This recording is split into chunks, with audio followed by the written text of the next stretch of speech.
Okay, thank you so much for that introduction. And would I be able to share the screen now? Yes, I believe you can, Bante. Okay. Okay, I say I can. Okay, so now we are sharing. Okay, so now, good morning, everybody. Good afternoon.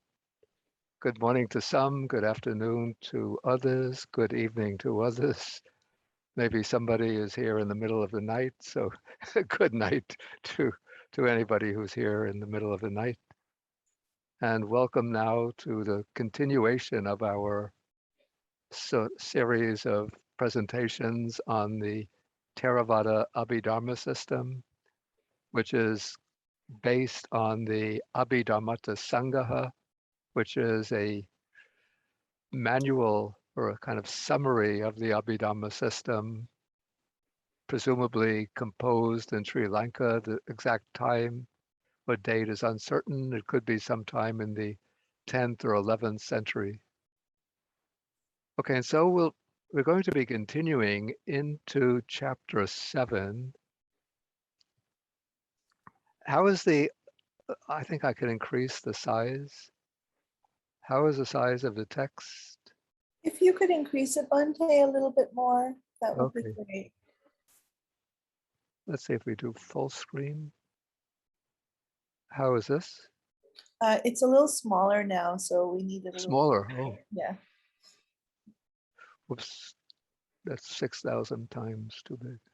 Oh, that's This is good. a little bit bigger if possible.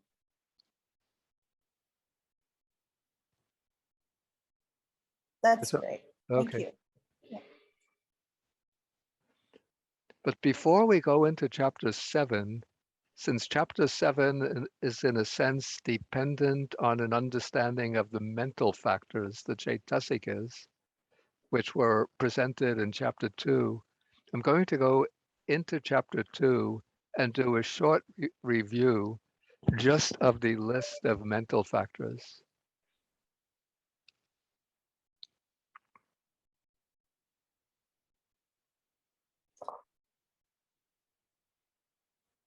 Okay, so the mental factors are constituents of the mind that arise in association with the citta.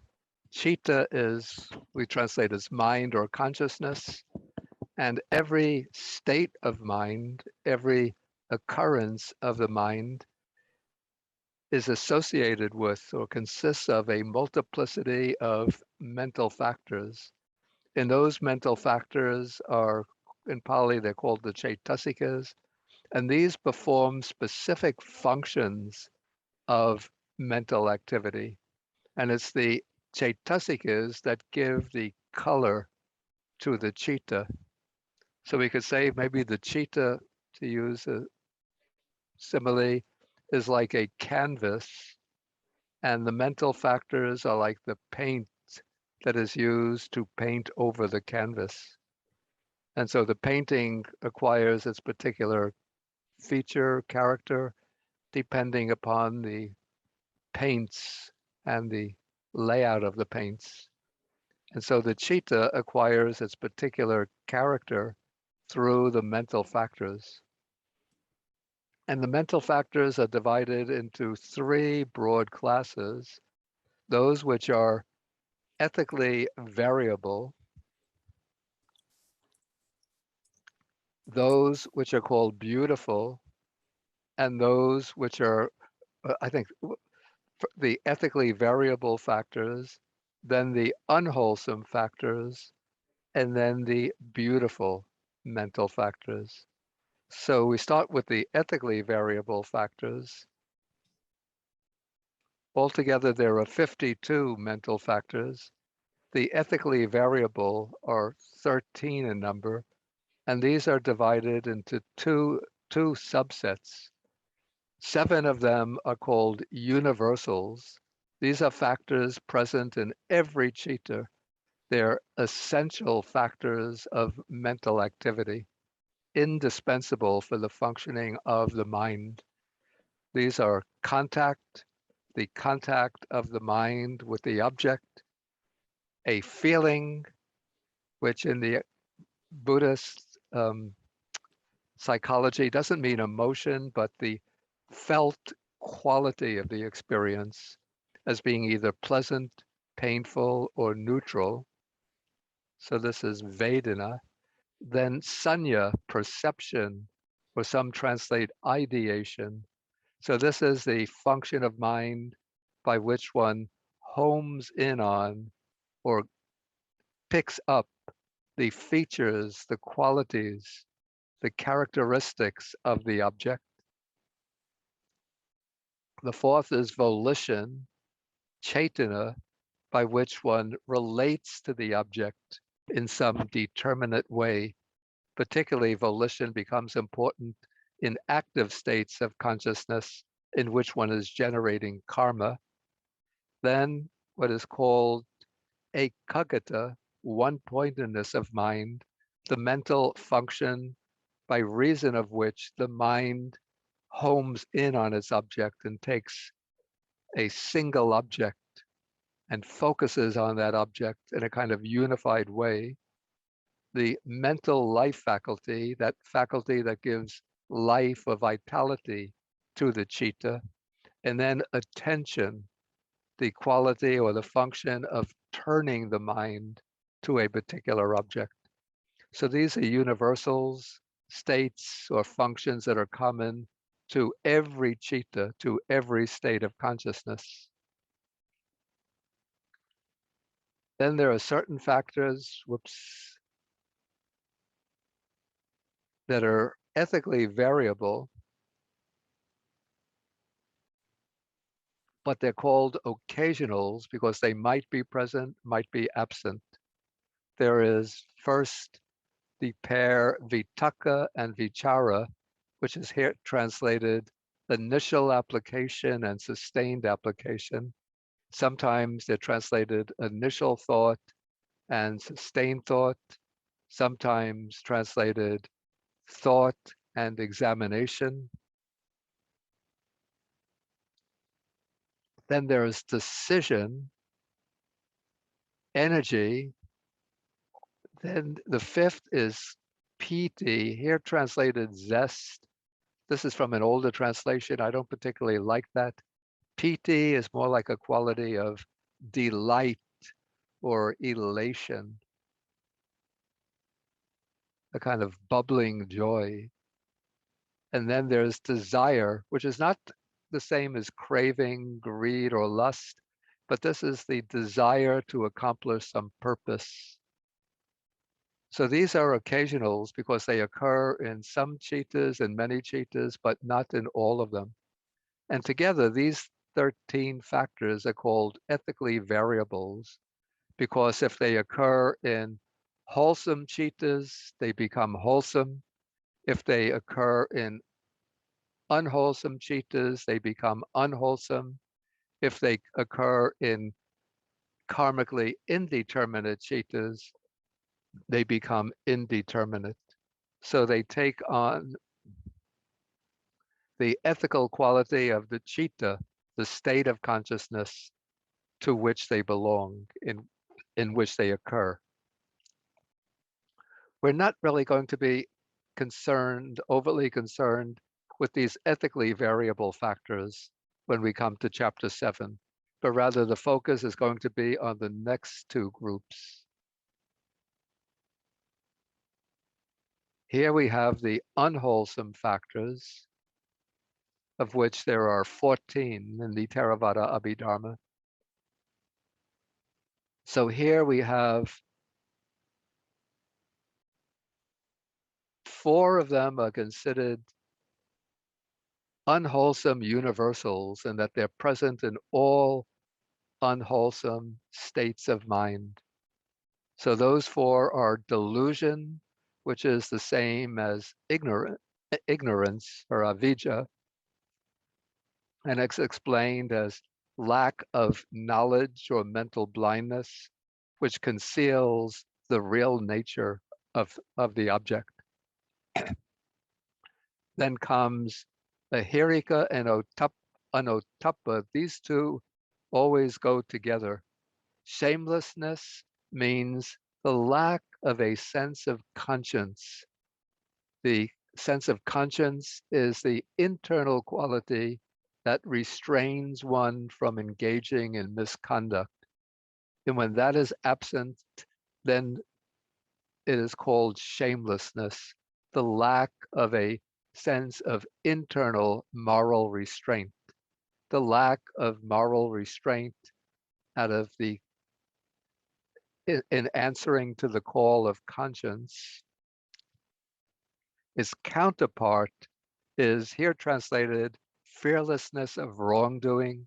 I've also translated it as lack of moral dread.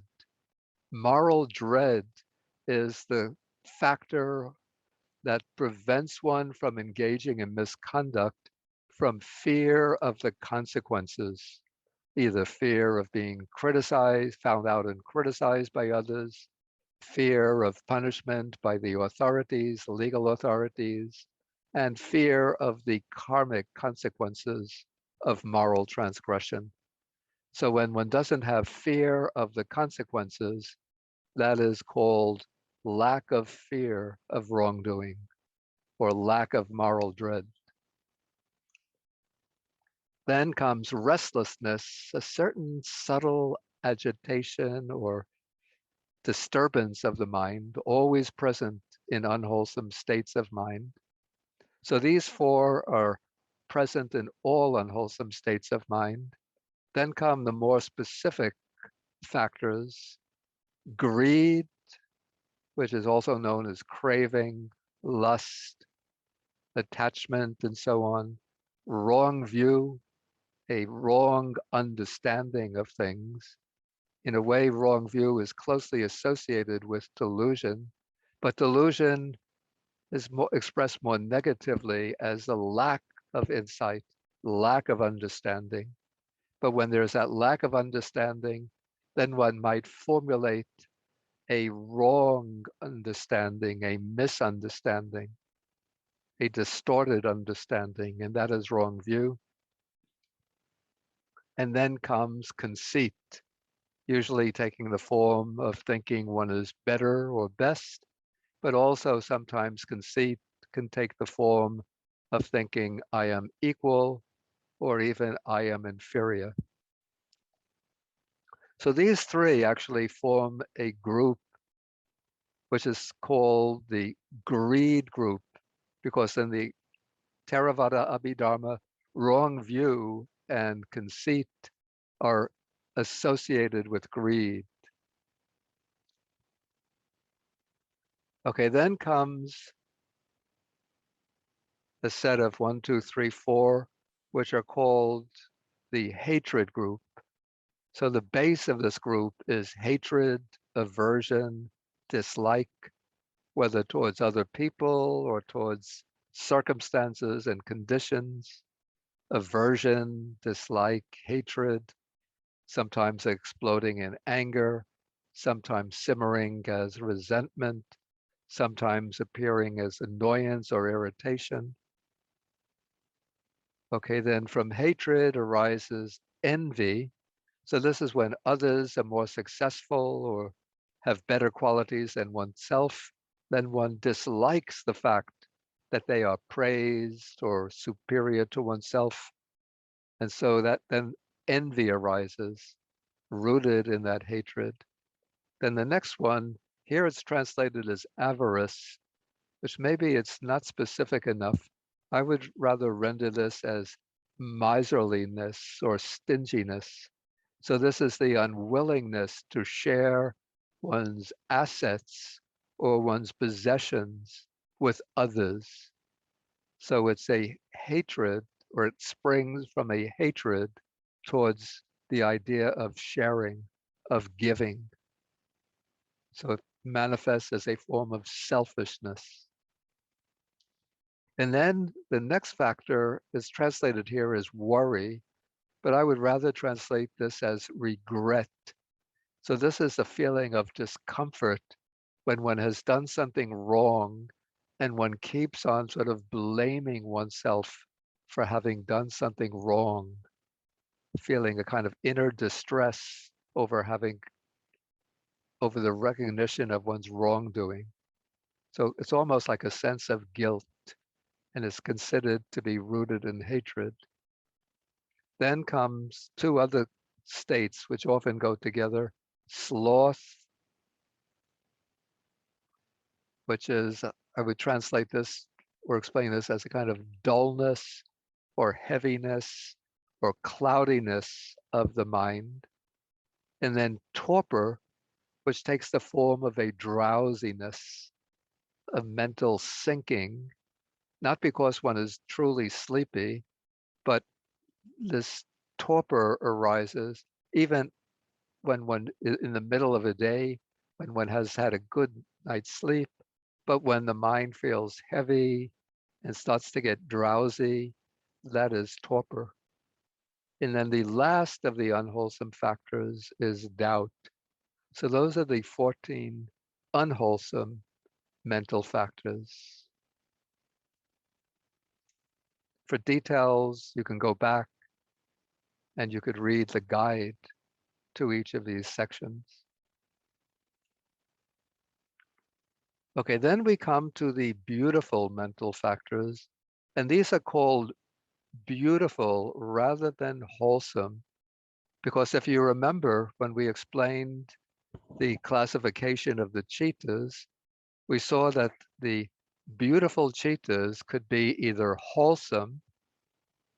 We have the 8 wholesome sense sphere chittas, the jhana chittas, the wholesome jhana chittas, and the wholesome chittas of the formless or immaterial plane, and then the 4 world transcending paths, but also the chittas of an arhat, the corresponding chittas of an arhat, are not called wholesome, because wholesome means that which creates or generates wholesome karma, and the chittas of the arhat don't generate karma.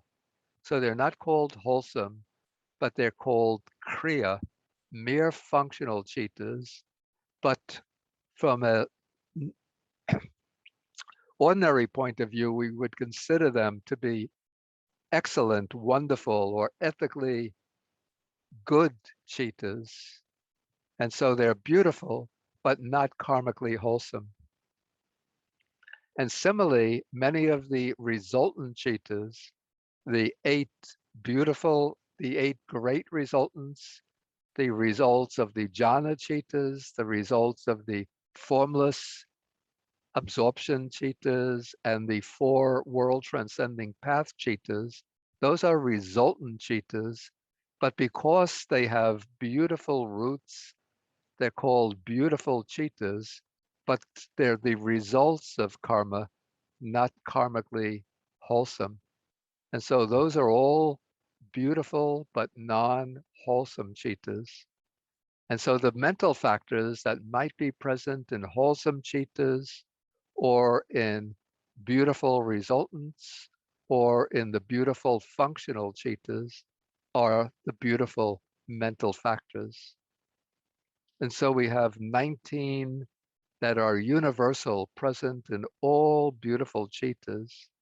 So these include faith, which is trusting confidence in the good, mindfulness. Then we have the sense of moral shame, the inner voice of conscience that restrains one from wrongdoing, and the fear of consequences of wrongdoing. Then non-greed and non-hatred, which might be expressed more positively as generosity and loving kindness. Then neutrality of mind, which is the equivalent of equanimity, spiritual equanimity. And then we have a number of pairs: tranquility of the mental body and of consciousness, lightness of the mental body and consciousness, malleability, wieldiness, proficiency, and rectitude of the mental body and consciousness. So we have 6 pairs forming 12 Chaitasikas. We're not going to be overly concerned with those in what follows. And then we come to certain beautiful mental factors that are only present on particular occasions in particular chittas, not in all beautiful chittas. These are the 3 abstinences: right speech, right action, and right livelihood, which in the Abhidharma doesn't mean just speaking rightly or acting rightly or earning a right livelihood, but the Abhidharma sees these activities as outward expressions of certain factors of mind. 3 factors: right speech, right action, and right livelihood. Then we have 2 factors that are called illimitables or measureless or boundless states, which are sometimes present, sometimes absent. These are compassion, karuna, and mudita, altruistic or appreciative joy. And probably all of you know about that there are actually 4 measureless states, or 4 Brahmaviharas. So you might raise the question, what happened to loving kindness? What happened to equanimity? Well, according to the Abhidharma, and it's a point on which I have my own questions about this, but I didn't make it up. According to the Abhidharma, loving kindness is a kind of modality or expression of the universal beautiful factor, non-hatred, and equanimity is a manifestation or modality of the universal factor called neutrality of mind or balance of mind. So those 2 illimitables or measureless factors are present in all beautiful states of mind.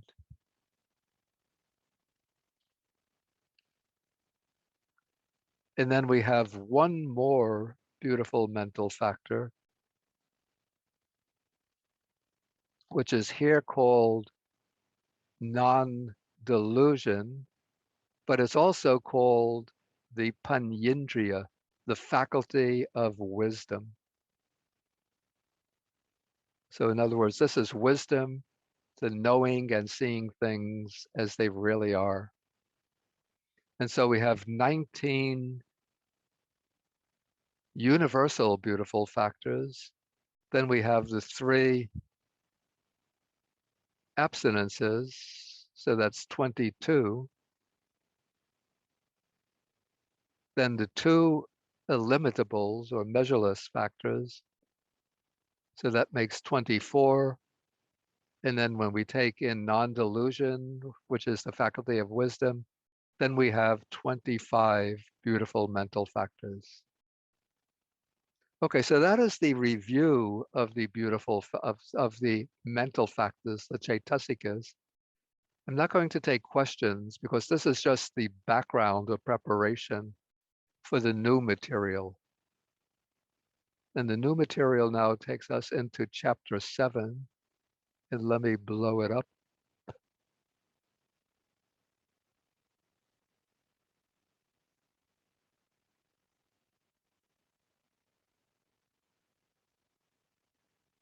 How is the size? Size is okay? Size is good. Okay. Okay, so now we're launching now into the new material, and this is called the Compendium of Categories.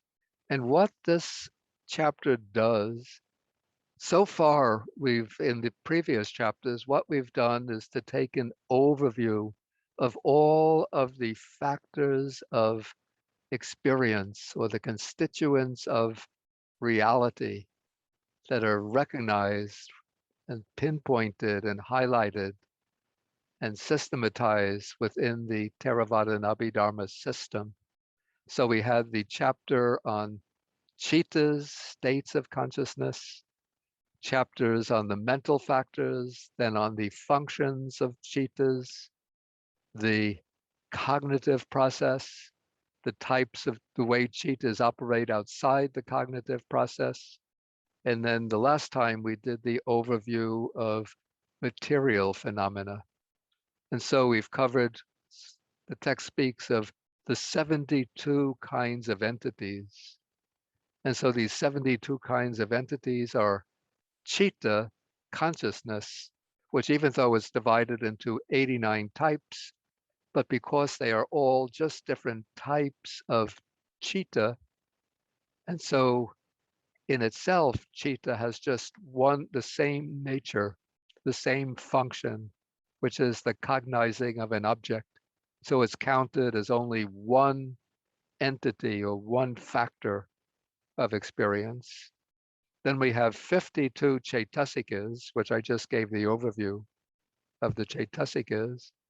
Then 18 types of concrete material phenomena, which I did in the last session. And then Nibbana, which is just one in essence. And so we have Chitta as one, 52 Chaitasikas make 53, 18 types of matter, 53, so that's 71, and Nibbana makes 72. And so those are the divisions of the 4 types of so-called ultimate realities of the Abhidharma: Chitta, Chaitasikas, material phenomena, and Nibbana. So what this new chapter is going to do is to classify these phenomena according to certain categories that play prominent roles both in the suttas and in the Abhidharma itself. And so we're going to have 4 subsections in this chapter. One is the Compendium of the Unwholesome. So this subsection is going to present the different categories of the defilements. It's going to take the defilements or the unwholesome mental factors and classify them according to the different categories in which they occur, particularly as we find them in the suttas. So what this chapter is going to show is how the various unwholesome factors and many of the beautiful factors that are pinpointed and isolated in the Abhidharma function together and get integrated into the various schemes that are laid out in the Sutta Pitaka as systems or classifications for understanding the mind and developing the mind. And not only understanding and developing the mind, but understanding the nature of existence, of reality. So we have maybe the main sets here, the Compendium of the Unwholesome, which brings together the defilements into numbers of categories. The Compendium, and then the other main subsection is the Compendium of the Requisites of Enlightenment. These are the factors that are conducive to the attainment of Bodhi, of enlightenment. These are the Bodhi Pakya Dhammas. So those, I would say, are the main factors on the negative side, the unwholesome, and on the positive side, not simply the wholesome, but those wholesome factors that lead to enlightenment and liberation. But then we have in between these a compendium of mixed categories. These are categories from the suttas, from the Sutta Pitaka, that bring together both unwholesome factors and beautiful factors, sort of coming under the same umbrella category. And then the fourth will be the compendium of the whole. This will lay out the different schemes or lenses that the suttas use for dissecting, analyzing, and investigating the nature of reality or the nature of our concrete experience. So today probably we'll be going through the first two, and then tomorrow, same time, same station, we'll be doing the compendium of the requisites and the compendium of the whole. I think I'm going to have to stop the share and to do the share again, because I want to bring in another file. Okay. Can you see the Word file as well as the... Yes, we can see both. Okay, yeah.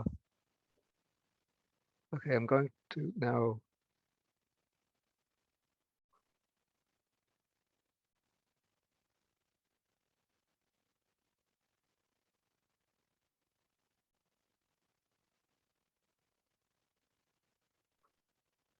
This will be a little tricky. Let's see.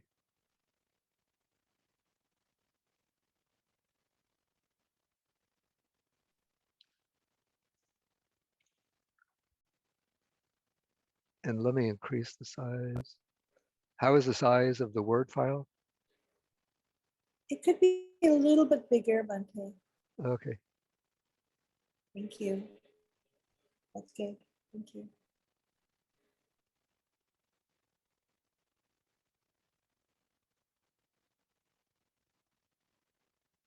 And the size of the Abhidharma of the comprehensive manual file, is that adequate? Yes, that is. Thank you. Okay, so now let's go into the compendium of the unwholesome. So it's going to, as I said, lay out the different schemes of for classifying the defilements, mainly drawing on the Sutta Pitaka. And so the first we have is a group, which here it's translated as the taints. So the Pali word, very important word, is the Aseva.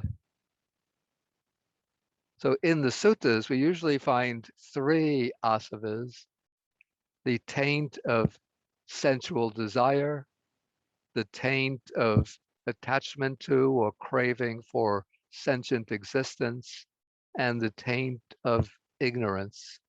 But the Abhidharma introduces or adds a fourth taint, which is called the taint of wrong views. And this classification of the asavas plays a very significant role in the suttas, because we find in the Sutta Pitaka, when the Buddha is describing his own attainment of enlightenment, he always says that when his mind was concentrated and so forth, then I directed it, that is, I directed my mind to the knowledge of the destruction of the taints. So it was the destruction of the taints that was the climax of the Buddha's attainment of enlightenment. And in the experience of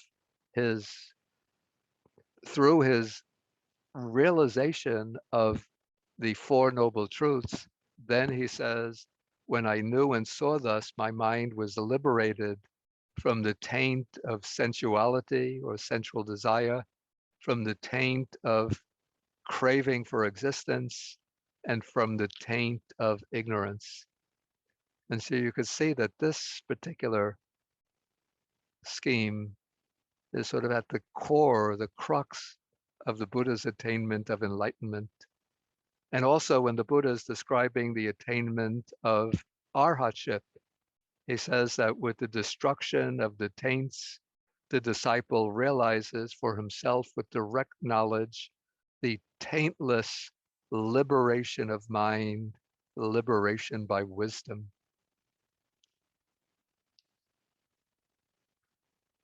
Okay, so the word Asava comes from a root, which means, from a verbal root, which means to flow. So literally, the asavas are things that flow out, they stream. And so you could say that they flow out through all the different realms of existence. And so therefore they are called asavas. And also various wines that have been fermented over a long time are called, in ancient India, were called asavas. And so in this way, asava, one of the meanings is things that have been fermented for a long time. So some translators have translated asava as fermentations. Others have used pollutants. Some use outflows or inflows. And if we look in the explanatory guide, the Pali word can denote, sometimes it denotes pus, which is oozing from an abscess, from a sore, and also intoxicants that have been fermented over a long time. And we find definitions of the asavas in the Abhidharma treatise, canonical treatise called the Dhammasangani. Here I painted, I painted, I didn't paint. I copied and pasted in the definitions of the four asavas. I just took in Pali, but I'll simply translate. Okay, so what is the asava of sensual desire? So in regard to sensual pleasures, it's sensual desire, sensual lust, sensual delight, sensual craving, sensual affection, the fever of sensuality, sensual infatuation, sensual clinging. So this is the asava, the taint of sensuality. What is the taint of existence, or the taint of craving for existence? It's the desire for existence, lust for existence, delight in existence, craving for existence, attachment to existence, and so on and so on. Okay, what is the taint of views? The asava of views. It's the view. Here, the text enumerates the various speculative views. The view that the world is eternal, non-eternal, the world is finite, infinite. The view, the soul and the body are the same, the soul and the body are different, and so on and so on. Whatever kind of speculative views there are, wrong views, misleading views, all of those are called the asava of views. And what is the asava of ignorance? It's not knowing suffering, not knowing the origin of suffering, not knowing its cessation, not knowing the path leading to the cessation of suffering. Not knowing or not understanding the past, not understanding the future, not understanding the past and the future together, not understanding dependent origination and dependently originated phenomena. So all such lack of knowledge, lack of understanding, lack of penetration, and so on, delusion, confusion, bewilderment about that, ignorance regarding that, all of this is called the asava, the taint of ignorance. Okay, so these are the 4 asavas. So that's the first group. The second group in the classification of the unwholesome are called the 4 floods. And so what are the 4 floods? The flood of sensual desire, the flood of attachment to existence or craving for existence, the flood of wrong views, and the flood of ignorance. And then we have the next group are called the 4 bonds. The Pali word is yoga, and the 4 yogas here are not Raja Yoga, Bhakti Yoga, Karma Yoga, and Jnana Yoga, but these are 4 bonds, things that bind one, that hold one down and keep one tied to samsara, to the round of birth and death. And that is the bond of sensual desire, the bond of attachment to existence, the bond of wrong views, and the bond of ignorance. And so from this, we could see that the first 3 schemes of classification, the first 3 schemes of classification all refer to the same 4, all have the same 4 constituents, but the only way in which they differ is, I would say, by way of the metaphor, the metaphorical idea under which these 4 particular defilements are, are considered or classified. So in the case of Aseva, the image is of a sore, a wound, which is oozing pus. So these things flow into the mind just like pus oozing out from a wound. The second category is that of a flood, a heavy downpour of rain, which will cause the river to overflow.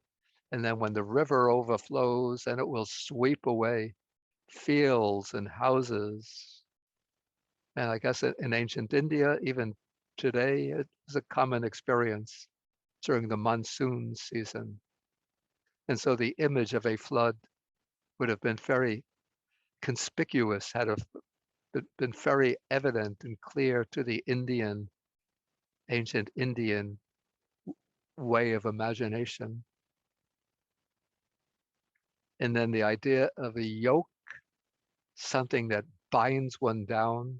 So this is just another metaphor or image used to describe these 4 particular defilements.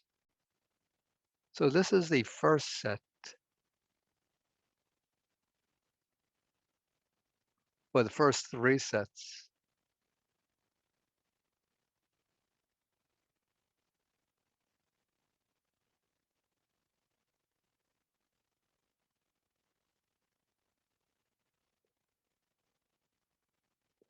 Okay, then we come to the next set of defilements. And these are called in Pali ganta, which means knots. Knots in the sense of things that tie one down. And sometimes it's expanded to called kaya ganta, bodily knot. And here, as we explain, that they're called bodily knots because they tie the mind to the body, or because they tie the present body to the body of a future existence. And by body is meant not just the physical body, but the corpus or collection of mental and physical phenomena, the aggregation of bodily and mental phenomena.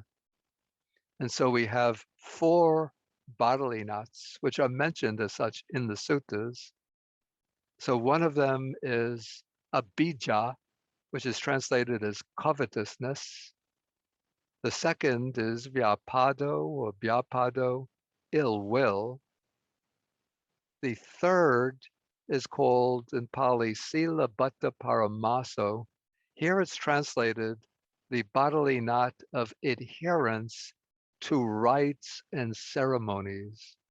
But I don't quite agree with this translation, since sila bhatta does not actually mean rites and ceremonies. We're going to come to the definition just below, but let me just go through all four of them. Then the fourth in Pali is idang such abhiniveso.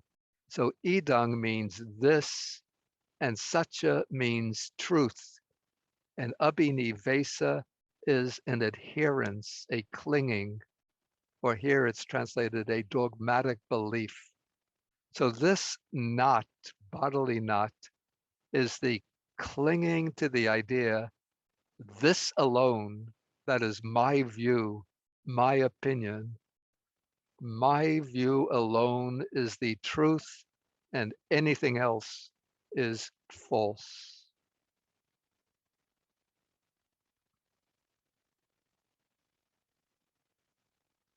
And so here we have some explanation in the guide. So covetousness is roughly a synonym for craving or greed, that which pulls the person towards desirable objects. Ill will is just another mode of the factor hatred or aversion, aversion towards undesirable things or people. Okay, then what's translated as adherence to rites and ceremonies, the Pali expression is sila bhatta.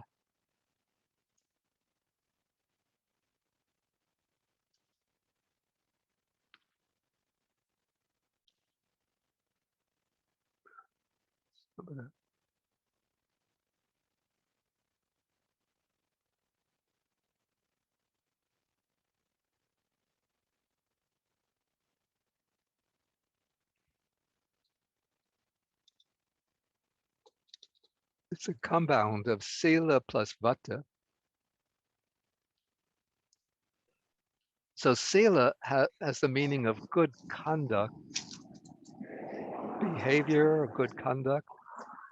I think somebody else has opened their microphone. Okay, okay. And vata are ascetic practices, the types of ascetic practices that were particularly widespread in India during the Buddha's time.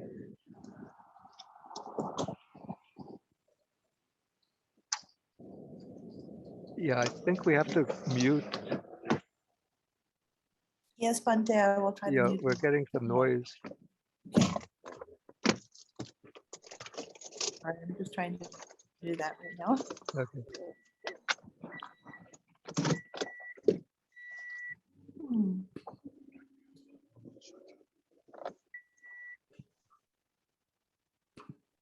I think it's Ron. Can you mute? Yes. Can you mute yourself? Okay. Okay, Great. so the vata are the ascetic practices that were widespread during the Buddha's time. And so this is the idea, the way I understand it, the idea that liberation can be achieved simply by undertaking sila or good behavior, good practices, good conduct, and vata by undertaking certain types of ascetic observances.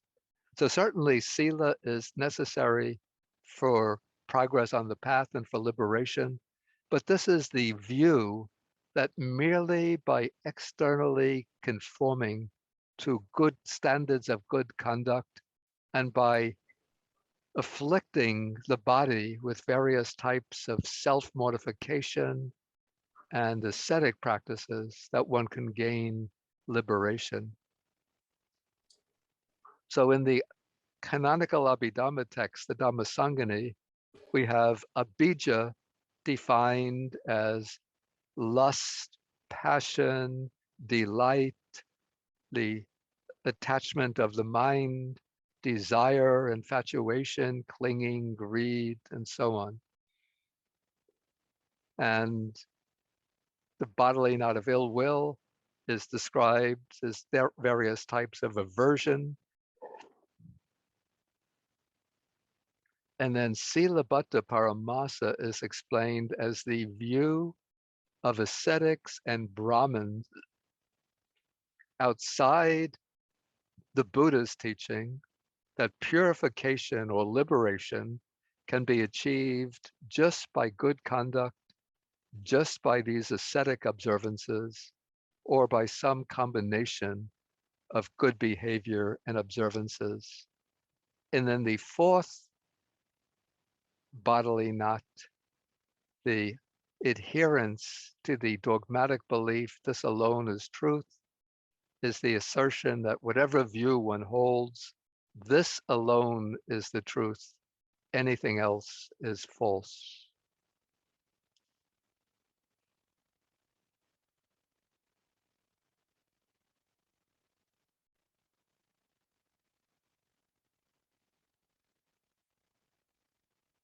Okay, so this takes us through the bodily knots. Okay, some I'm going to go through a little quickly without having to explain each one individually so that we can have time to get everything in. So the next group of 4 types of clinging, the Pali word is Upadhana, sometimes also translated as grasping. So we have 4 types of clinging: clinging to sense pleasures, clinging to wrong views. Here is given as clinging to rites and ceremonies, but again, this would be clinging to the idea that liberation can be achieved just through good conduct and ascetic observances or practices. So these we've pretty much already correspond to some of the factors we've already covered. But the fourth is clinging to a doctrine of self. And this is explained as any of the 20 kinds of Sakkaya Ditthi, the 20 kinds of views of self. So we have 5 aggregates: bodily form, feeling, perception, the volitional activities, and consciousness.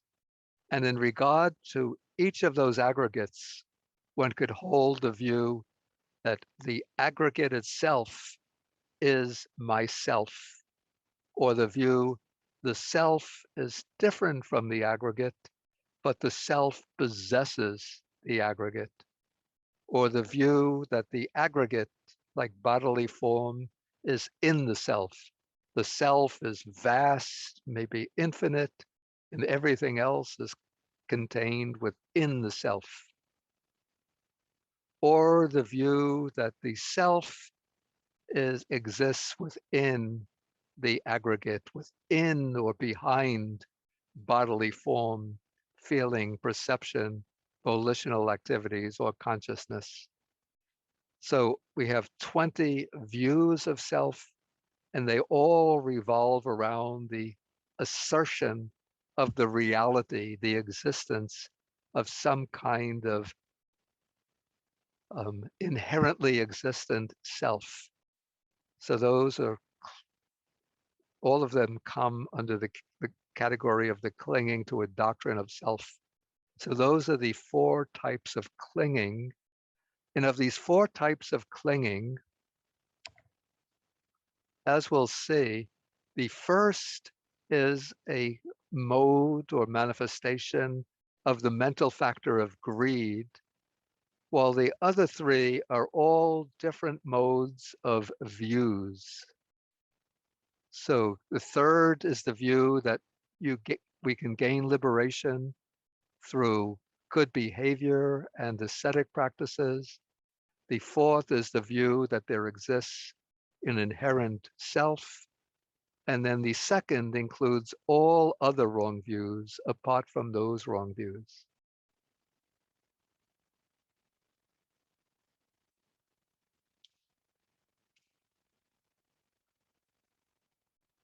Okay, then we come to the next group are the hindrances, and the Abhidharma specifies 6 hindrances. Now, if you're familiar with the suttas, then you know you've come across again and again, you've come across the 5 hindrances. So those are the first 5 mentioned here: the hindrance of sensual desire, ill will, then sloth and torpor, or dullness and drowsiness, then restlessness and worry, or we could say restlessness and regret and doubt. So those are the 5 familiar hindrances. But the suttas also, there are some suttas which speak of ignorance as the hindrance to liberation. So there's a sutta passage which says that this samsara is without discoverable beginning. A first point cannot be seen of beings roaming and wandering, hindered by ignorance and fettered by craving.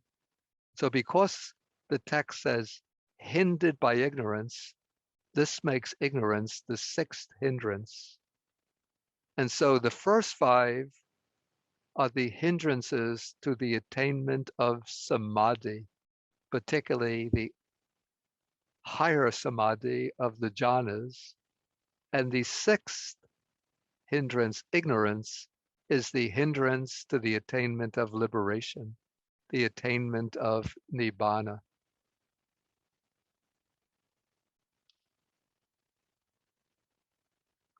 So those are the 6 hindrances.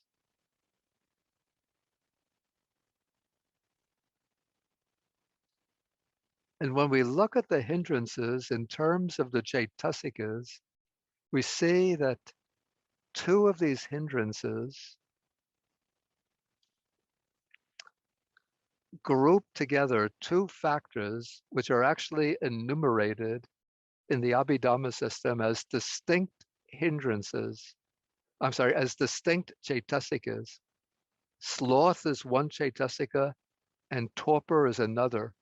But the 2 Chaitasikas have a similar quality because both of them share the feature of, let's say, of causing sluggishness of mind, inducing a kind of dullness or sluggishness to the mind. And so they're joined together as a hindrance.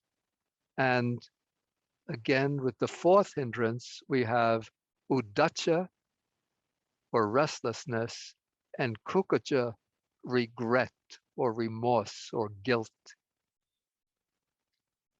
And so they're distinct Chaitasikas, but both of them share the quality of causing some kind of mental distress or lack of quiet in the mind, some kind of agitation in the mind. And so they're joined together as one. But when we look at them by way of Chaitasikas, then we distinguish them. And so when we count by way of Chaitasikas, we have 1, 2, 3, 4, 5, 6, 7, 8 Chaitasikas. That is explained in the guide to the section. Okay, next we have a group called the Inucias. The Inucias is what we translate as latent tendencies. So the base of the word Inucia, saya, means something like lying down, and anu gives the sense of along with, together with. So the Inucias are dispositions, defiled dispositions, which lie along with the mind, sort of lie in a dormant condition, and then are provoked into activity when they meet with certain stimulants. And so it's said that the latent dispositions, this category highlights the fact that these defilements are likely to arise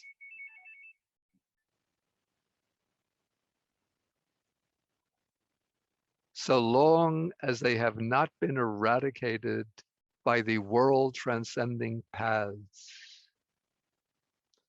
And then we have 7 latent dispositions. These are the dispositions to sensual lust and attachment to existence. So these two are different expressions or modes of the mental factor of greed. Then we have aversion or ill will, conceit, wrong views, doubt, and ignorance.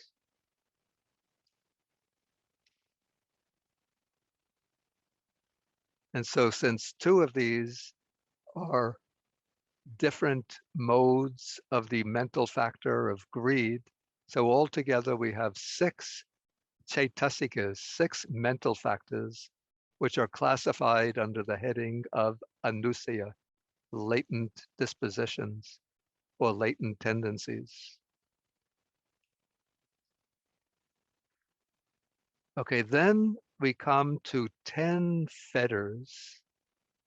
And in the Abhidharma, the fetters or sangyojana, there are 2 enumerations of sangyojanas.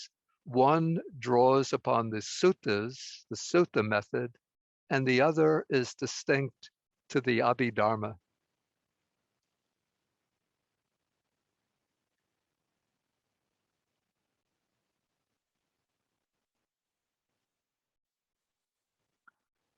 So here, the 10 fetters are enumerated. The 10 fetters of the sutta method are enumerated, but in a different order from that which we are familiar with in the suttas. Here they're enumerated in order to join together, to bring together the fetters that are come under the heading of the same chaitasikas. So here we have sensual lust, attachment to fine material existence, existence in the form realm, and attachment to immaterial existence, existence in the formless realms. So these 3 are manifestations of the mental factor of greed. Then we have aversion, conceit, then wrong views, and adherence to rites and ceremonies. This adherence to rites and ceremonies is also a type of wrong view, the view that one can gain liberation by good behavior and ascetic practices, and then doubt, restlessness, and ignorance. But if we look at the sequence found in the suttas, we find that the 10 fetters are classified by way of the stages at which they are eliminated. So we have first the 3 coarsest fetters, the view of self, doubt, and clinging to rites and ceremonies or behavior and observances. These 3 are eliminated at the stage of stream entry. Then we have sensual lust and ill will, which are weakened at the stage of once returner and eliminated by the non-returner. And then we have the last 5, attachment to fine material existence, attachment to immaterial existence, conceit, restlessness, and ignorance, eliminated by the arahant. Okay, these are the fetters according to the sutta method. But then the Abhidharma system introduces another classification of fetters. Some are the same, but some are different. So we have sensual lust, then attachment to existence, which will include both attachment to material sphere existence and immaterial sphere existence, then aversion, conceit, wrong views, adherence to rites and ceremonies, doubt, and ignorance as the last, but then we find two new ones in the Abhidharma list: envy, which I already mentioned when describing the Chaitasikas, and avarice or miserliness, stinginess. So these are the 10 fetters of the Abhidharma system. I tried to find an explanation why the Abhidharma introduces a different set of 10 fetters, but I couldn't find an explanation in the commentaries. Perhaps there is an explanation, but I couldn't dig it up. Okay, and then the last grouping of unwholesome factors is called defilements or kilesa. Actually, all of them are really defilements, but for some reason, this group is just singled out with the name kilesa defilements. And these are 10, each of these is distinct. The word defilements or kilesa comes from the verb kilisanti, which can be explained either as they afflict or they defile. So they're either 10 defilements or 10 afflictions. So we have greed, hatred, and delusion, then conceit, wrong views, doubt, then sloth, restlessness, shamelessness, and fear of wrongdoing. Each is a distinct chaitasika or mental factor.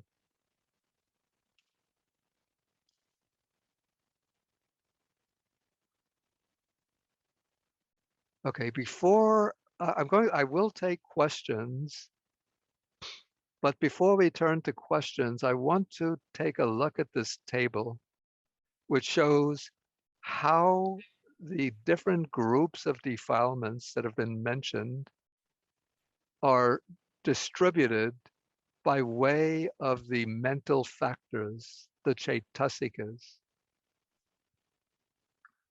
Okay, first, we could do this either way, taking the group as primary or the mental factor as primary. Let's take the group as primary.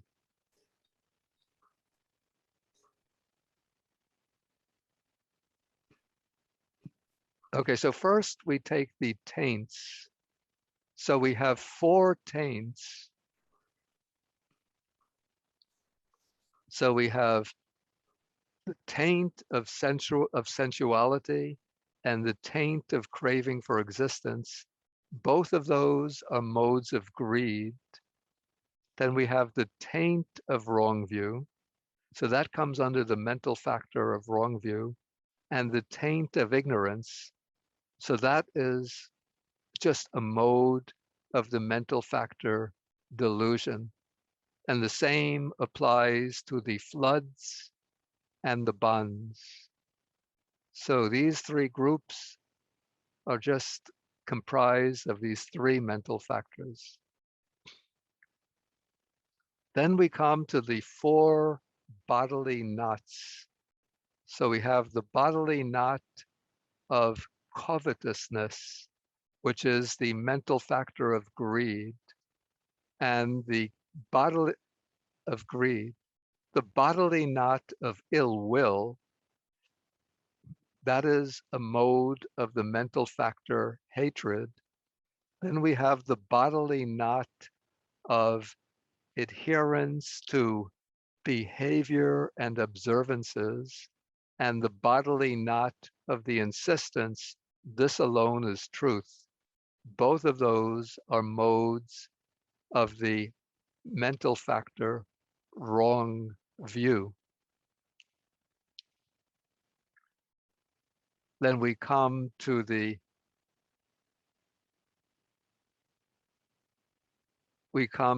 4 types of clinging. So we have clinging to sensual pleasures. So that is a mode of the mental factor greed. Then we have the clinging to views, the clinging to good behavior and observances, and the clinging to the doctrine of a self. Those three types of clinging are modes of the mental factor wrong view. So we have under clinging, only two mental factors are involved. Then under the under the hindrances, we have 6 hindrances. So we have the hindrance of sensual desire, that is a mode of greed. The hindrance of ill will, that is a mode of hatred. The hindrance of sloth and torpor, so those are individual mental factors. Then the hindrance of restlessness and worry. So we have individual mental factors, restlessness and worry or remorse. The hindrance of doubt and the hindrance of ignorance, which is a synonym for delusion. So under the hindrances, you could see that we have 8 mental factors involved because we break up sloth and torpor and restlessness and worry, each into their 2 components.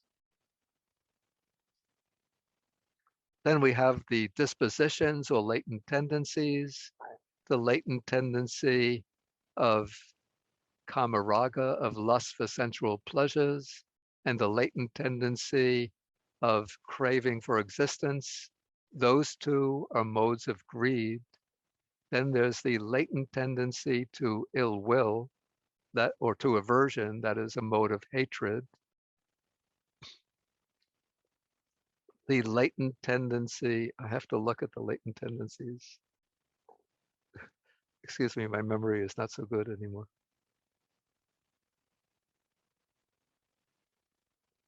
Okay, the latent tendency to conceit. So now, I think this is the first time we introduce conceit into the tabulation.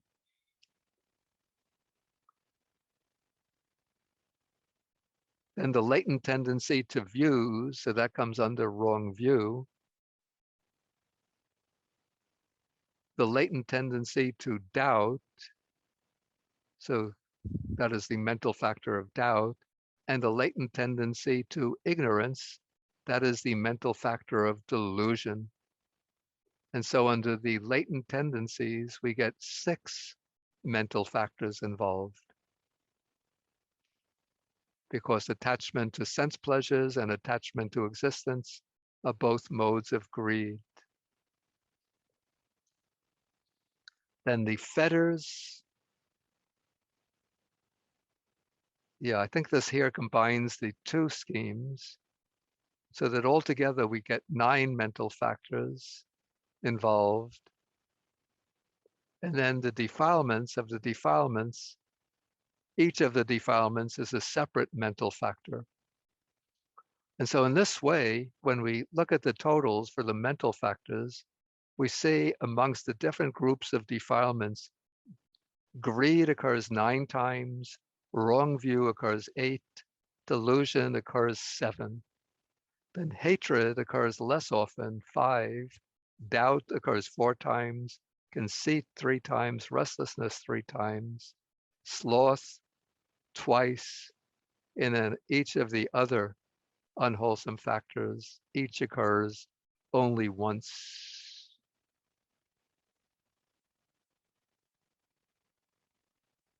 Okay, maybe at this point we can take some questions on the mental factors, on the defiled mental factors.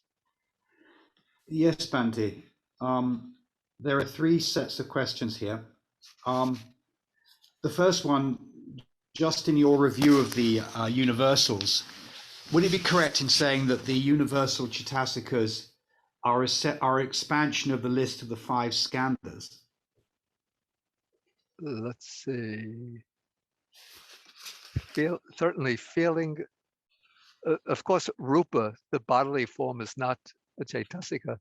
We have feeling, perception, and volitional activities. Yeah, we could say that that's an expansion of let's say of the middle three aggregates, Right.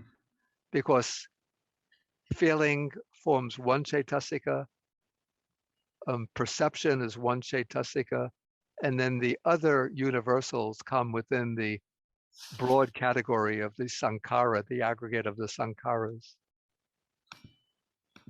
Thank you, Bhante. Is the term Asava ought to be separate from the defilements, or is it a kind of super category of the defilements? Wait, I'm not getting. Wait, the voice. It is.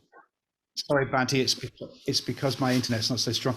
Is the Asava separate from the defilements, or is it a kind of super category of defilements? Is it like the sort of overall category of all the defilements, or is it a separate? The Asava.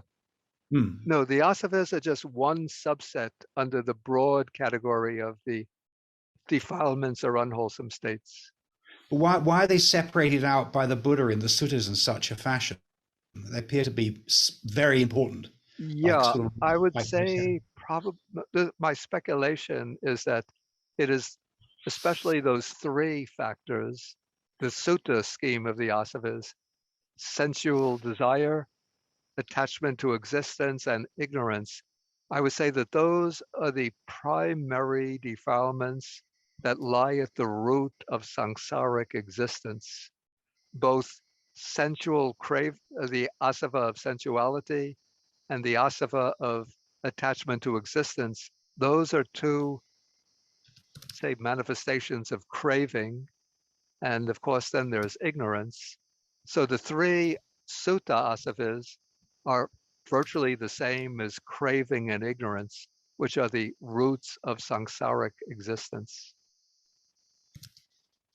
I see. Thank you. Yeah, but other groups, does... other groups of defilements are brought in for other purposes, perhaps, like the hindrances, Right. to show the obstacles, especially to meditative development.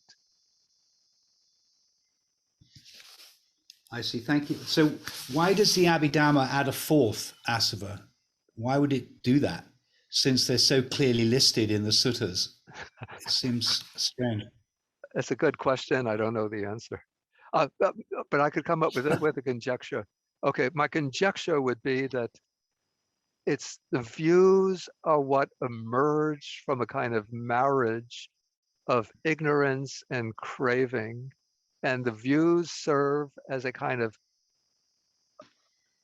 armor or shield that protects ignorance and craving, because through the formulation of a view, one justifies craving and ignorance, and in that way one protects them from being penetrated and eliminated.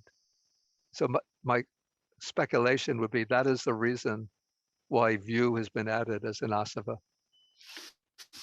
And in that regard, is the Asava of views the same as the 14 unanswerable questions of Vacchagotta? Is it the same listing? Well, as the Abhidharma text says, that the asava views can include any type of wrong view. I think it specifies when it enumerates them, then it enumerates them by way, let me just do a check. Yeah, it enumerates them by way of the 10 or 14 types of extremist views, whether the world is eternal, not eternal, or so on. Because those were the familiar speculative views of the Buddha's time. But then it says at the end, it says, even all wrong views can be considered the dit asava, the asava views. Okay. Where is the listing of the 20 views of self? Is that a sutta listing? Is there a sutta that lists? Yeah, that one finds pretty often within the suttas. Okay. Especially when we'll find it in the Sangyutta Nikaya, chapter 22, the Kanda Sangyutta, on the 5 aggregates. Thank you, Bhante. And then would Vipassana be the antidote to the defilement of ignorance in the 6 hindrances? Would that be an understanding of the 6th hindrance? Yeah, well, Vipassana culminates in panya, or wisdom. So you could say that wisdom, or panya, is the antidote Yes. to avijja, to ignorance. Right. And there's a 7th question here. How does one prevent fear of wrongdoing from bleeding into self-hatred and worry over what we've done wrong? Would this be a manifestation of aversion? Yeah, definitely. Yeah, I would say that there's a healthy kind of fear of wrongdoing, but then that fear of wrongdoing can turn into maybe an anxiety and a kind of a crippling type of anxiety. Then it becomes an unwholesome state. Thank you, Bhante. Then there's a final question here regarding idam saka buniveso. Can one see things as they really are? Would that be one truth, i.e. idam sakcha, or will there exist many truths?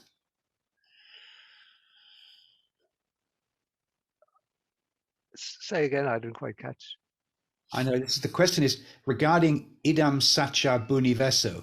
Yeah, abhinivesa, yeah. Forgive me. When one sees things as they really are, Yeah. that be one truth, i.e. idam satcha, or will there exist many truths? I think the point to understand here is that what is meant by this bodily knot of idang sachabhiniveso, it's the insistence by somebody who doesn't have direct knowledge, direct experiential realization, but just on the grounds of reasoning or belief, accepting something from authority, and then one grasps upon it and insists, or something that one has formulated oneself through one's own reasoning, one puts it forth and one insists this must be the truth, anything else is wrong. I see, yes. Yeah. Then there's a question here. When someone claims an attainment that is not there, is that a manifestation of wrong view or conceit? I would say that is actually, there's an expression for that in Pali, is adimana. Mana is the word that's translated as conceit, but when you put the prefix adi in front of it to get adimana, the way we translate it is overrating one's experience or overestimating one's attainment. It's a kind of conceit in which one imagines that one has attained what one has not actually attained. Okay. Thank you, Bhante. Okay, I want to go now into the next section, and we'll do this probably a little briefly, not taking every category here, but just to take the most important ones. This is called the Compendium of Mixed Categories, and it's called the Mixed Categories because these category headings include mental factors that are, some of them are unwholesome and some of them are beautiful. That is, some of them can be either karmically wholesome or karmically indeterminate. So we could see this clearly with the first group. The first set are the roots, and we've already come across these earlier. So we have 6 roots. So the roots are greed, hatred, and delusion, non-greed, non-hatred, non-delusion. So we know greed, hatred, and delusion are always and exclusively unwholesome. So these are the 3 unwholesome roots. But the other 3, non-greed, non-hatred, non-delusion, are not exclusively wholesome. These 3 can be wholesome when they occur in any of the wholesome chittas, or they can be resultant when they occur in some of the resultant chittas, like the 8 great resultants. These are these 8 sense sphere resultants, resulting, you'll find them in chapter 1, the 8 great resultants, and the resultants of the fine material sphere, and the resultants of the immaterial sphere, and in the 4 fruits, the 4 world transcending fruits, they all have at least 2 of these beautiful roots: non-greed, non-hatred, and many of them have all 3: non-greed, non-hatred, non-delusion, and also the kriya chittas of the arahat. So when the arhat is engaged in ordinary activities, or when the arhat enters into meditative absorptions, those chittas are not called kusala, not called wholesome chittas, but they're called functional chittas. And those chittas will have these beautiful roots. So they'll have non-greed, non-hatred, non-delusion. Yeah, so those are the roots, which can be wholesome, unwholesome, and indeterminate. Now we come to the jhana factors, and there's something a little surprising here. And maybe first we get the explanatory guide, which will sort of prepare us for the surprise. So the guide says that the word jhana is not used here in the usual sense of the meditative absorption, but in the broader sense of the close contemplation or close examination of an object. And so the states listed here are considered jhana factors, even when they occur outside a meditative framework. They become, these chaitasikas become jhana factors because they enable the mind to closely contemplate its object. And so we can look now at the 7 factors. We have vitaka and vichara, initial application and sustained application, or applied thought and sustained thought. Then we have piti, rendered here as zest, but my preference is for delight or elation. Then one-pointedness of mind, unification of mind. Then somanassa, which is pleasant mental feeling, here rendered as joy. But then its opposite is a jhana factor, domanassa, which is displeasure or sadness or dejection. And then the 7th is equanimity. And now displeasure or domanassa is considered a jhana factor because sometimes one will inspect and examine an object or person that one dislikes, but one focuses upon them strongly with the mind. And as one is focusing strongly with the mind, then aversion arises in the mind. But one is still examining closely with the mind of aversion, and the feeling in that mind of aversion is domanassa, displeasure.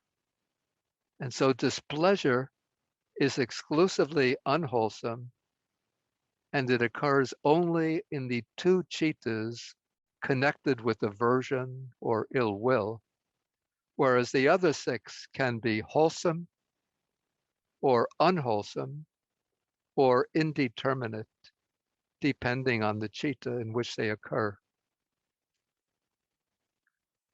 Okay, so those are the jhana factors.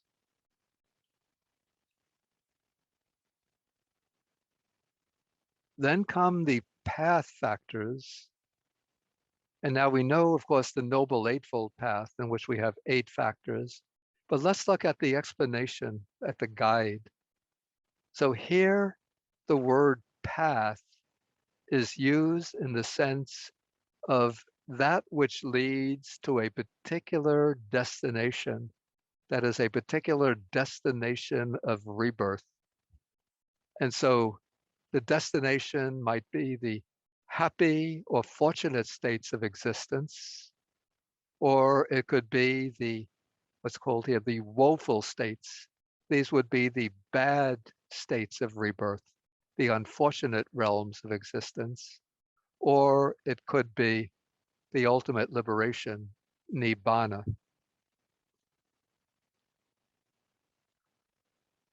And then we have 12 path factors. So the first 8 are the 8 factors that correspond to the factors of the Noble Eightfold Path: right view through right concentration. But then we have 4 wrong factors: wrong view, wrong intention, wrong effort, and wrong concentration. So this raises the interesting question. If you know the suttas, sometimes the Buddha says, "Oh monks, you should avoid the wrong eightfold path." What is the wrong eightfold path? Then he'll go from wrong view through the other 7 factors, ending with wrong concentration. So what happened to wrong speech, wrong action, wrong livelihood, and wrong mindfulness?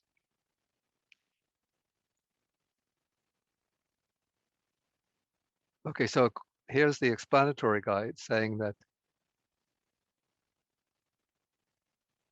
the other 3 factors, that there are no distinct path factors for wrong speech, wrong action, and wrong livelihood, because these are simply the unwholesome modes of conduct, whether of speech or of bodily action or of one's livelihood, motivated by defilements.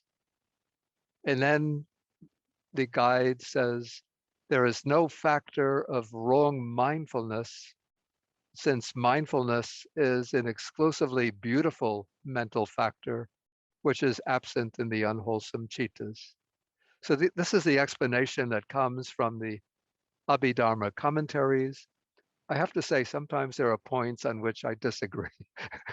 It seems to me that when the sutta mentions 8 wrong types of wrong 8 factors, that there should really be a wrong type of wrong speech, wrong action, wrong livelihood.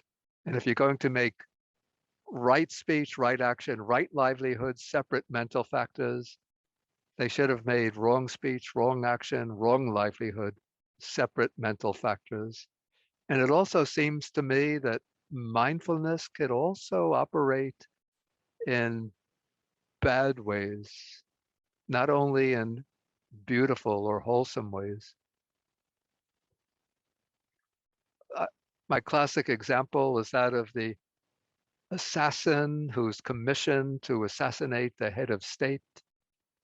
And so he'll take his hiding place with precise mindfulness. He'll wait with precise mindfulness for the right moment to pull the trigger.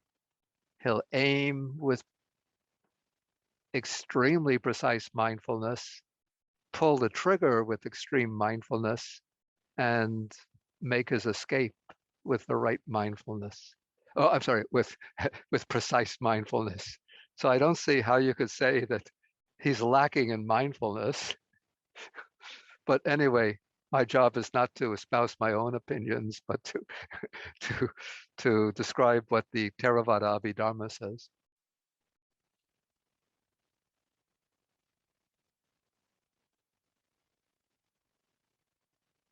Okay, then we have the category of faculties, and we're going to deal, okay, just let me go through these a bit quickly. So of the 22 faculties, I found that they can be put into different groups. So first we have 5 sense faculties, 5 physical sense faculties. the eye, ear, nose, tongue, and body faculty. And then I would put along with this the mind faculty.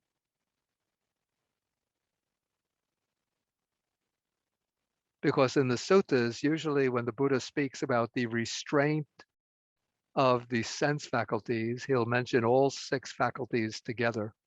But I think in the enumeration here, they want to begin with physical faculties and then go to mental faculties. So we have the 5 external sense faculties. Then we have the pair femininity faculty and masculinity faculty. So these are the faculties, the bodily faculties that determine whether one's body exhibits feminine features or masculine features. And then the life faculty, which can be physical life faculty or mental life faculty. Okay, so these are all physical faculties. Okay, then we have, except the mind faculty, we put with them to also. Then we have 5 types of feeling, which are called faculties. First, let me get this explanation of faculty. So the sort of definition of faculty are phenomena that exercise control in their respective domains over their associated states. Okay, so in chittas, which are associated with a particular feeling, that feeling will exercise some degree of control over the nature of the citta. And so we have 5 faculties of feeling. So pleasure, which is bodily pleasure, pain, which is bodily pain, joy, which is mental pleasure or happiness, displeasure faculty, which is mental pain or sadness or sorrow, dejection, and then the equanimity faculty, which here is not balance of mind, but neutral feeling, feeling that's neither painful nor pleasant. So those are 5 feeling faculties. Then we have 5 spiritual faculties, and we're going to deal with these in greater detail tomorrow. Of course, this is an important part of the training, the spiritual training in the process of gaining enlightenment, the faculties of faith, energy, mindfulness, concentration, and wisdom.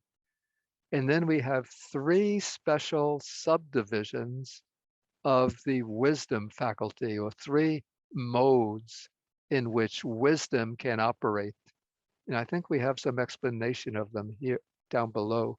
But first, just by way of their names, the faculty, I will know that which has not been known before. Then the faculty of final knowledge, and then the faculty of one who has gained final knowledge.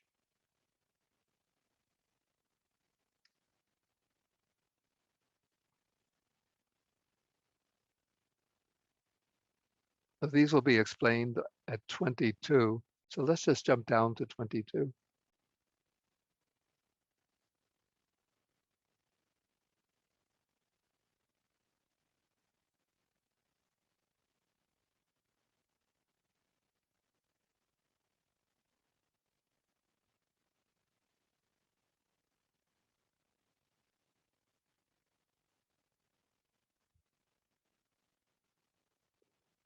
Oh, I said, yeah, there'll be a clarification here.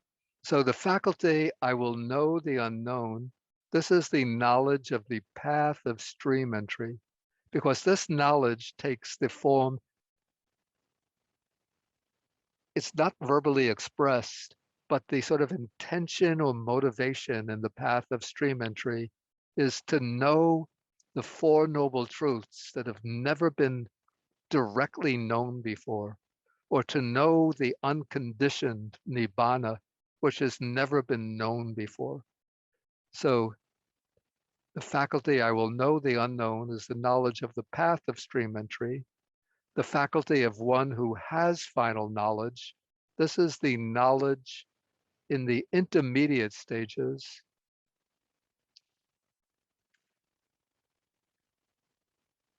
That is the 6 intermediate stages, from the stage of the fruit of stream entry up to the path of arhatship.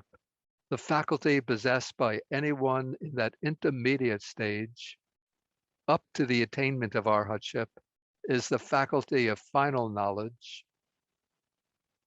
And then the faculty of one who has final knowledge, that is the knowledge that arises in the fruit of arhatship.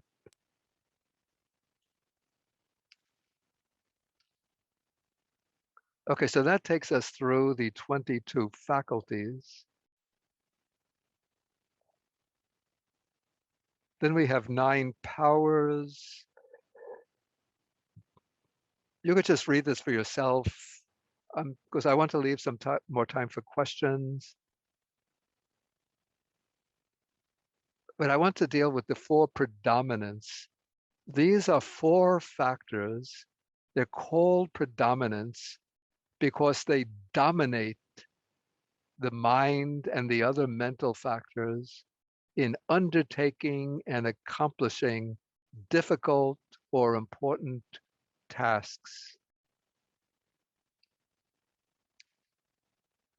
And so superficially, they seem to be similar to the faculties, but there's a difference between them in that the predominant exercises control over the entire citta and all of the other mental factors, while a faculty exercises control only in its respective sphere. For example, the faculty of, say, pleasant feeling exercises control only with respect to the feeling present in the citta, whereas a predominant will exercise control over the entire citta. And so as a consequence of this, several faculties can be present in a single citta, but only one predominant can be present in a citta at any given time. Here I use a simile that the predominant is like a king who controls the entire state, whereas the faculties are like the ministers who govern their own districts or their own offices. Or maybe if we use contemporary simile, we could say the predominant is like in the US, the president, whereas the faculties might be like Secretary of State, Secretary of Defense, Secretary of the Treasury, Secretary of the Department of Health and Human Services, and so on. And so there are 4 mental factors can exercise the role of predominance. So there is desire, which is not craving or not greed, but this is the desire to do, the desire to achieve, the desire to accomplish some purpose. Then there is the mental factor of energy. And then there's the citta itself, by reason of its strength and purity and clarity, can become a predominance in its own right. And then there's the predominance of what is here called vimangsa, investigation, which is a synonym for wisdom. So here we have the mental factor of desire to do, the mental factor of energy, the citta, and the mental factor of wisdom taking on the role of predominance.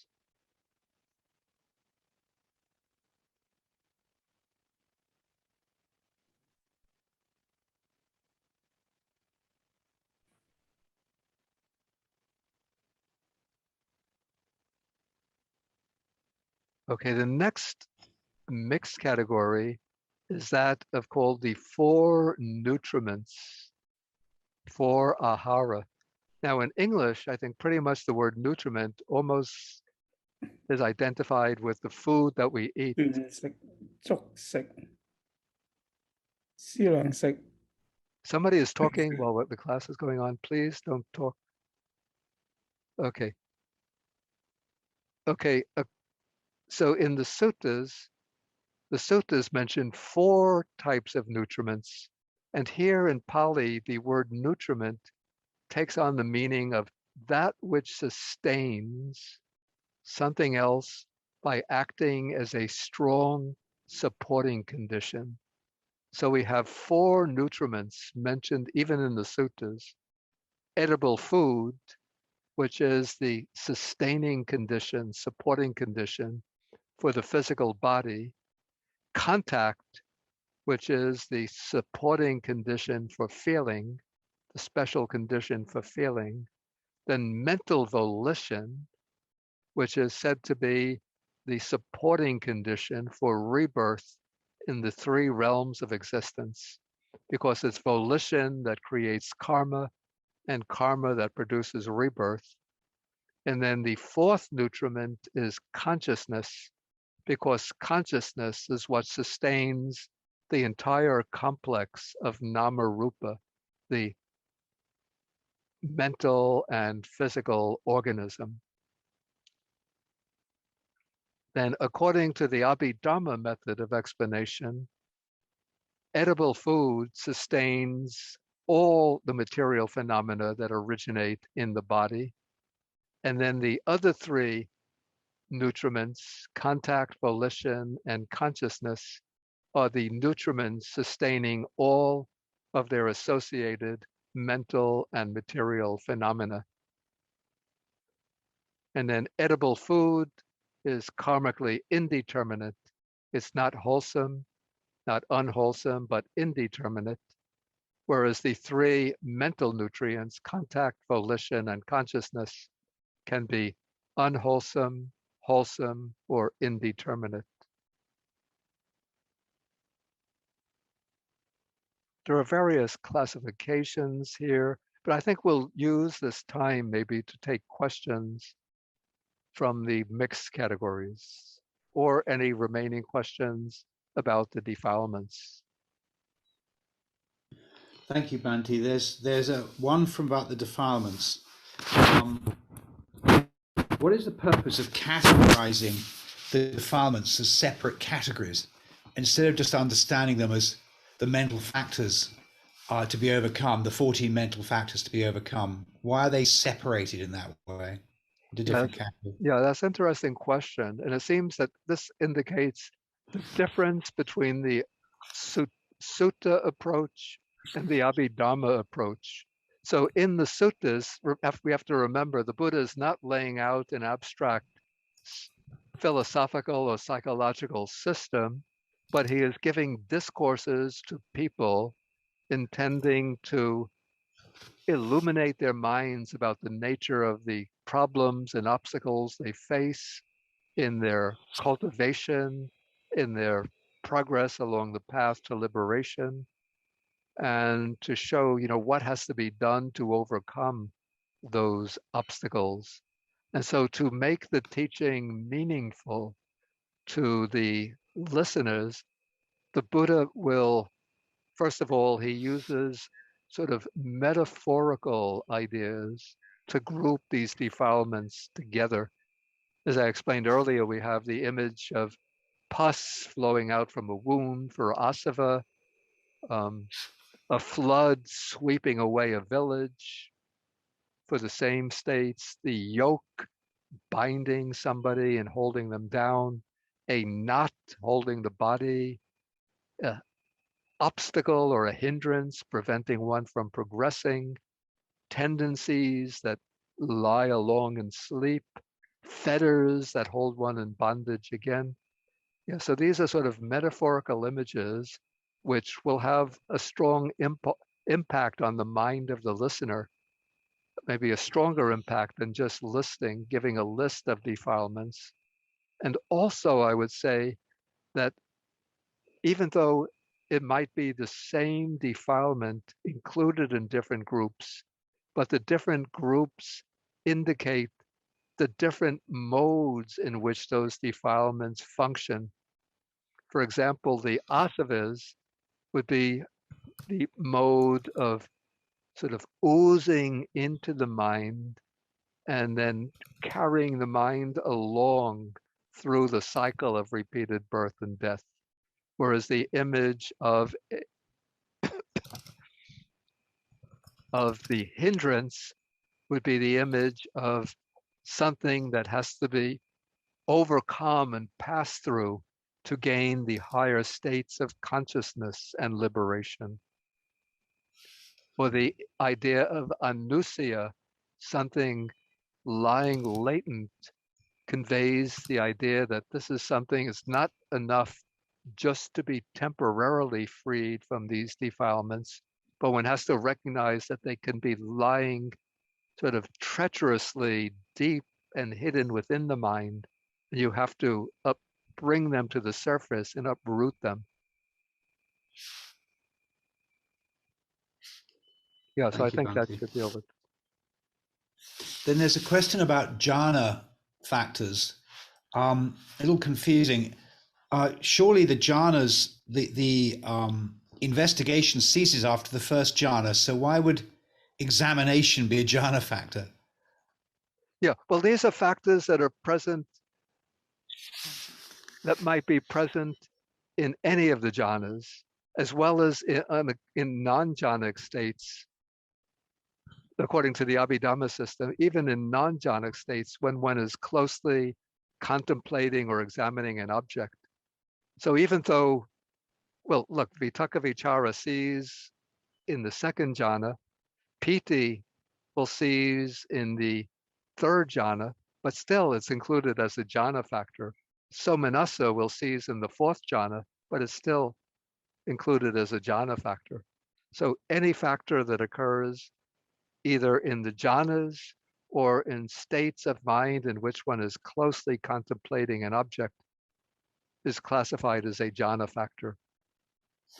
I think, Bhante, the question was because you talked about examination, and surely PT and, Somadasa are not examining anything. I mean, it's that term examination. Where I say close contemplation, but I would say that PT, yeah. But I guess they have to include, the formulators had to include PT, what is called zest, or I call elation, and somanassa, joy, because these are factors which are present in the enumeration of the jhanas, in the standard enumeration of the jhana factors. Right. Thank you, Bhante. Then we have a question here. Would we consider a cat waiting to grab a mouse at a mouse hole an example of wrong mindfulness where it applied to a person? I would say so, yeah. In Yes. my opinion, the cat would have mindfulness as it's waiting expectantly for the mouse to stick his head out from the mouse hole.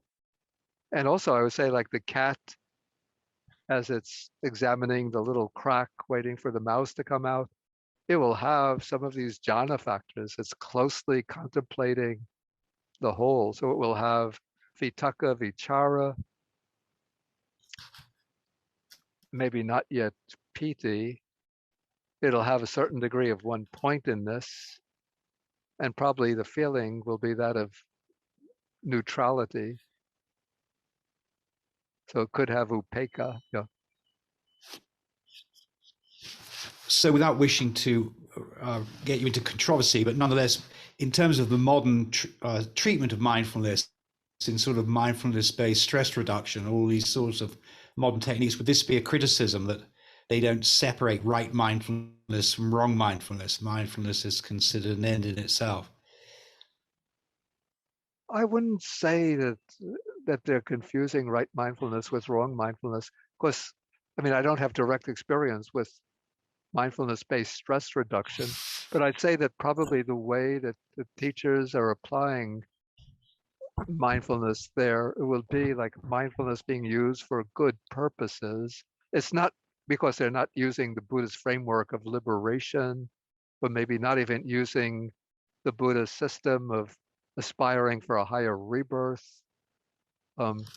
So it's not mindfulness directed in a way towards either a higher rebirth or towards liberation. But as long as they're using the mindfulness to deal with maybe overcoming physical illness or using mindfulness in ways that are intended to deal with mental stress or